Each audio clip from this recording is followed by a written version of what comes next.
All right, so here we go again. I actually have already done this once and it didn't quite work. I ended up with all the audio. Now you can see my mouse moving, which is perfect. Today we're going to be on 9.3, common fractions, comparing and ordering. So first off, you need to think about a little bit, what is a common fraction? If you're thinking like a half or 3/4 or a quarter or maybe a fifth, those would be common fractions. And you want to think about, well, if I'm thinking about a fraction, what am I thinking about? Like a common fraction has a numerator on top and maybe a denominator on the bottom. So think about for a second, what does the denominator tell us? The part, or the total whole, parts that the whole has been cut into, right? That's what the denominator does. And then our numerator tells us how many of those parts we actually have. So take a look at this. Remember, we're comparing, so these common fractions. So take a look at this number line here. And are these fractions? If you're thinking, no, you're absolutely right. They're not fractions, but they are whole numbers. And there's a certain interval here. If you're thinking it's an interval of 10, you're absolutely correct. And you can see how they're placed on our number line. So we've got 10, 20, 30, 40, 50. And I think the next slide here shows that. Oops. So it's going up by 10. Did it draw anything? No, it did not. Let's try again. So it's going up by 10, 20, 30, 40, and 50. Let's look at the next number line. Again, think for a second, what is the intervals here? And if you're thinking intervals of 5, you're absolutely correct. So you've got 5, 10, 15, 20, 25, all intervals of 5. You can also call those, they're factors of 5 as well, aren't they? All these numbers. So they're increasing by 5. So let's take a look at the next number line. Now we're getting into our fractions. So remember, our goal today is to compare these comparing and ordering common fractions. So take a look. Our number line is 0, and it goes all the way up to 4 halves. So think about that for a second. How many wholes is that? If you're thinking that there is 4 halves, so there's how many halves in one whole? 1, right? So you've got 1 whole here, and you also have, then you'd have 2. So that's kind of neat to look at or remember. And we can see the intervals here. It's increasing by 1 half. So our numerator is telling us how many of the halves we have. The denominator is telling us what we're dividing the whole into. So we've got 1 half plus 2 halves, or 1 whole plus another half is 3 halves, and finally 4 halves. All placed on a number line. So take a look at this. Now we've got a number line. Again, look and see what's here. We've got the number 0, and then we have a whole number of 1. So think about, what are the fractions that we see here?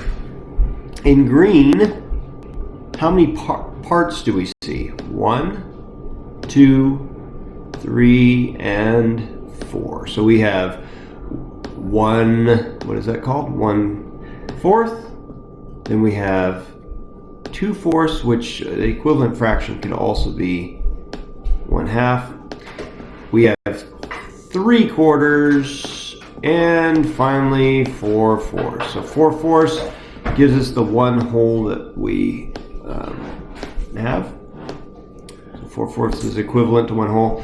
If you look at the red or orange or whatever color that is, how many pieces have we divided the whole into? We have 1, 2, and finally 3. So you have 1/3 here. You have 2, sorry, that's not a very good 3. This is really hard to use the mouse. 2/3, and finally 3/3. And so we can do a little comparison. You can go, 2/3 is blank compared to 3/4. So is 2/3 greater or less than 3/4?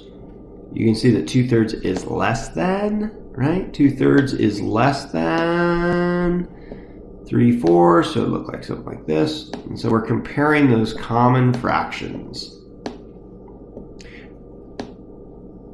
one thing that makes this a little bit difficult is that the denominators are different, right? And we talked about that. We're going to get into how to change those denominators or make it so that we can compare these a little bit easier. But right now we're just looking at a number line and figuring that out. You might say that 2/4 is blank to 1/3, so greater than 1/3, right? So 2/4, which is equivalent to, if you're saying 1/2 in your head, you're absolutely right. 1/3. Okay, so let's look at the next slide here. We've got some different numbers. And again, just think about which ones are greater. We should know that, right? 26 is compared to 38. 26 is greater than 38. Why is it greater? If you're looking at the 10 spot, you go, well, 26 has 2 10s and 38 has 3 10s, so obviously 26 is greater. You're absolutely right. How about 12 compared to 5? Why is 12 greater than 5? Again, 12 has a 10, whereas 5 does not.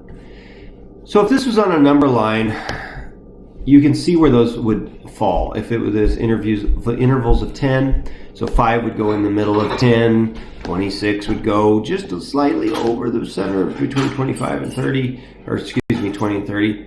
12 would go just a little bit past the 10, and 38 would go just a couple before the 40.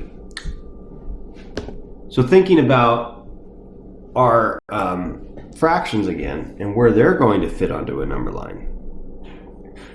These are 2/5, 1/4, 4/5, and 3/4. The denominator tells us how we're dividing the whole, and then the numerator tells us how many pieces that whole of the fifths we have. So looking at the number line, which ones are the fourths and which ones are the fifths? Is the green the fourths or the orange the fourths? If you're saying, obviously, you can see that the fourths would go on top because the whole number, which would be here, has been divided into 4 equal pieces. So we've got 1/4, 2/4, 3/4, 4/4, right? 1/4. Try to write this out again. 1/4. Oh boy, come on. 1/4, 2/4.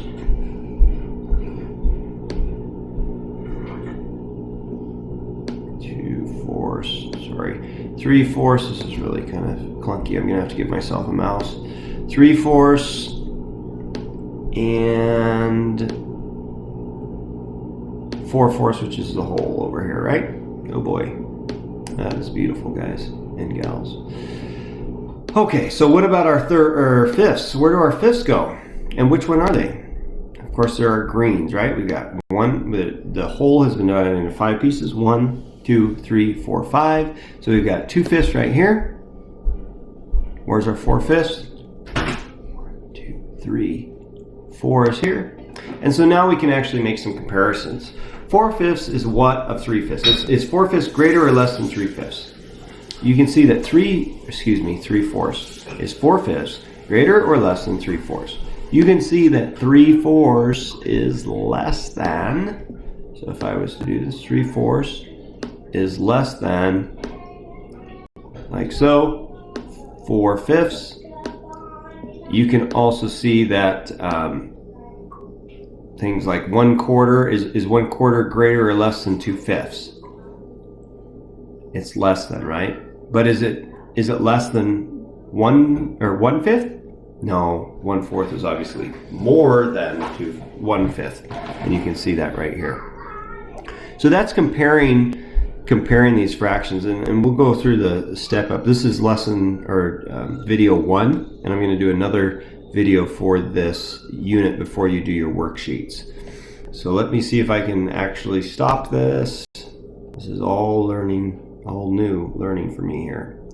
So I'm going to stop it. This is video 1. So if you're watching this as video, you start the other one and it says video 2, you need to come to this one. So video 1.